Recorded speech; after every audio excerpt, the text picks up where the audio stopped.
Mario Kart is easily one of the most influential franchises in gaming. Now, it didn't invent the kart racing genre. That would technically be Power Drift 1988. But let's be real, when people think of kart racers, they think of Mario Kart. And after that, everyone wanted in. If there's even a slightly popular IP, there's probably a kart racer for it.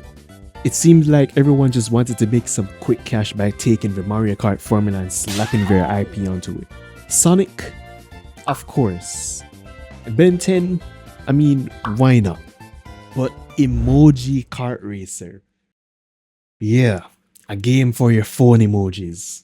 So at that point, I had to go out of my way to play as many kart racers that I could find. And I might as well do a tier list too while I'm at it. And what better game to start with than Diddy Kong? Everybody know ain't no party like a Diddy party. Despite being an older game, I don't think the graphics are bad.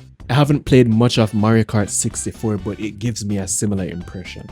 Also, I don't know any of the characters except for Diddy, but they still look pretty cool and have their own charm to them. His name is Drumstick? Like chicken drumsticks?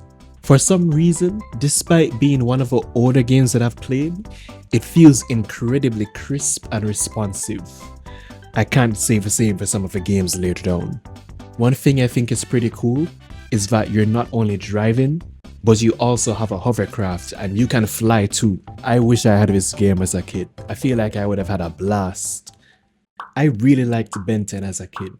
In fact, I've played other Ben 10 games on my old consoles, but I never knew there was a kart racer for it. Think of the possibilities. Ben 10 has so many characters, so many aliens. There's plenty of planets that could be used as tracks. This game should be rich of content.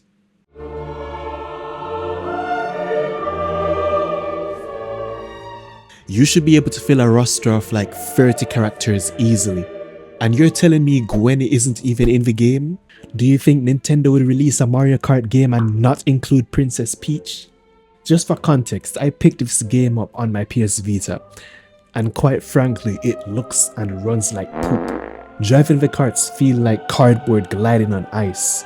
Nothing has weight to it, the controls are unresponsive, and the difficulty? I thought this was a kid's game. I was playing the game on hard mode at first, and even after I switched the difficulty to easy, I was still getting my ass handed to me. Yeah, I'm sorry, but you belong here just for the crime of not including Gwen. Next up is Pac-Man World Rally. This is one of the games on the list that I've played before. Back in the day, Pac-Man was going insane with their games. I was in love with the Pac-Man World franchise. And when I saw that they had a kart racer, I just had to pick it up. The game is pretty good and it has a bunch of unique mechanics that makes the most of the features from Pac-Man. You can collect fruit on the tracks, and when you get specific parts of a race, you can use them to open up some insane shortcuts. I mean, look at this. That's what we call a shortcut. There's a meter that fills up whenever you drift, and when it does, you can use a guardian, which basically makes you invincible. But here's my favorite mechanic in the game. The track is filled with pack dots, and over time as you collect them, you fill this meter at the top of the screen. And when it's done, Yeah, boy. you can transform into the Pac-Mobile, and then you'll become an unstoppable force of mass destruction. This game was pretty fun back then and it's still amazing today. I've seen nothing but praise for Crash Team Racing when searching for games that I could play. But when I actually got onto it, I had some mixed feelings about it. I could tell that the game was good, but I just had trouble getting into it. Well, I think it's partly due to the fact that I'm shit at it. It's clear right off the bat that there's a pretty steep learning curve when you're just starting out. I was playing the game for a while before I had to stop to look up a drifting tutorial on YouTube. And spending an hour trying to learn it didn't really help much either. That's what I would say if I were a little bitch. I grinded the game until I could learn the mechanics and I was able to utterly destroy my opponents.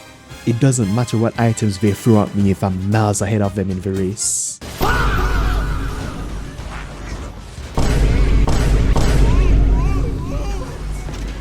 Okay, I think that's enough.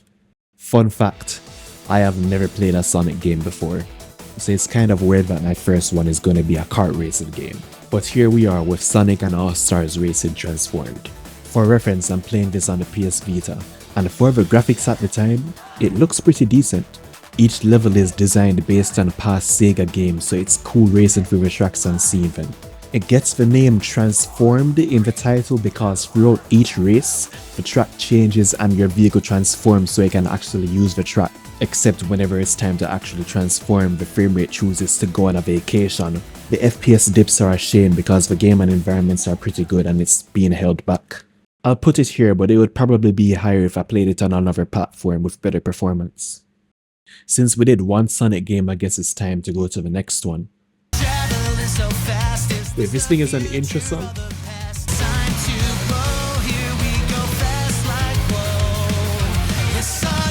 I hate the fact that this is actually catchy. Yeah, this is the demo. You guys think I'm dropping $70 on a kart racer? In the last game, the whole gimmick was that you could transform your vehicle in the race. Well, you can still transform in this one, but that's not the focus this time. They introduced these portals that appear during the race that essentially takes you to a cross-world track. If it looks cool and sounds chaotic, that's because it is. This is by far the most chaotic game that I've played in the lineup. Sometimes I have no idea what is happening on the screen, and I love it. I wish I could spare the cash to buy the full game. But that's why you guys are here, so I'd appreciate it if you could like and subscribe down below. Another cool thing in the game is the rival mechanic. These are random characters in the race who are basically just a massive pain in the ass. They are just constantly bothering you and trying to mess you up during the race. Sometimes I don't even care about winning, I just want to get revenge on these guys. It's interesting that the game has so many gimmicks and features, but it's kind of lacking in the single player content side of it. All around though, it's a solid game, and to me it's a step up from the All-Stars Transformed. It also helps that it's on modern platforms and not the PS Vita. Speaking of the Vita though, this is the last game on the list that I'll be playing on it. And I'm just gonna cut to the chase. This game is absolute dog shit. For those who never heard of ModNation, it's a kart racing game that was pretty popular on the PSP and PS3. The big draw of the game is its huge customization capabilities. I was expecting the servers to be down since the game was from so long ago, but apparently online multiplayer wasn't even an option to begin with. A kart racer that is centered on player created content doesn't have an online multiplayer option. When it comes to the actual gameplay, the controls are unresponsive and sluggish. The FPS doesn't even help either. It feels like it's constantly around the 15 to 25 FPS range. It just straight up doesn't feel good to play. But that's if you even have the patience to get into a race in the first place. The load time for a race can range from 30 to 60 seconds just for a single track. It felt like no care, thought or effort was put into this game at all. I'm not sure if there were any budgeting or studio issues, but this is an embarrassing product. Another company that has a ton of IPs and loves to throw them around is Nickelodeon. Nick likes to make a lot of games, and somehow they made 6 kart racers. And I refuse to pay that much money for them, so I'm gonna play the easiest and cheapest that I could get my hands on, which is Nickelodeon Kart Racers 1. It seems like Nick is following in the footsteps of Ben 10 because they only have 12 characters here.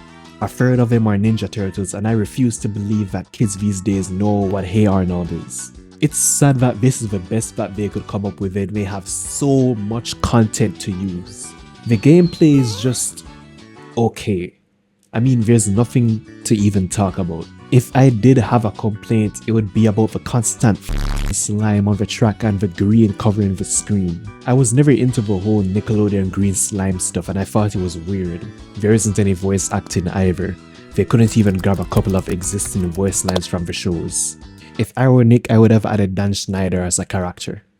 When I first saw Garfield Kart, I immediately got ready to just write this off as a cash grab. And don't get me wrong, it's 100% a cash grab. But this trash just has a magnet that keeps drawing me back to it. Out of all the games on the list, this is the most bare bones, simple, inoffensive entry. Yet I played it for 10 hours. It may not sound like a lot, but that's 10 hours more than I expected to spend on it. And it looks like the studio didn't want to stop there and decided to make a sequel for some reason. They had the most basic kart racer that they could have had, yet they still managed to make the sequel worse. There are less tracks than the original, the game looks worse, it has some weird grainy filter on the screen, the AI is a buggy mess. The title says all you can drift, yet the controls are terrible. I mean, this is exactly what I was expecting with the first game, so I guess they managed to meet consumer expectations this time around. And next up, we have Paw Patrol. You see, I have high hopes for this one because it has very positive reviews on Steam.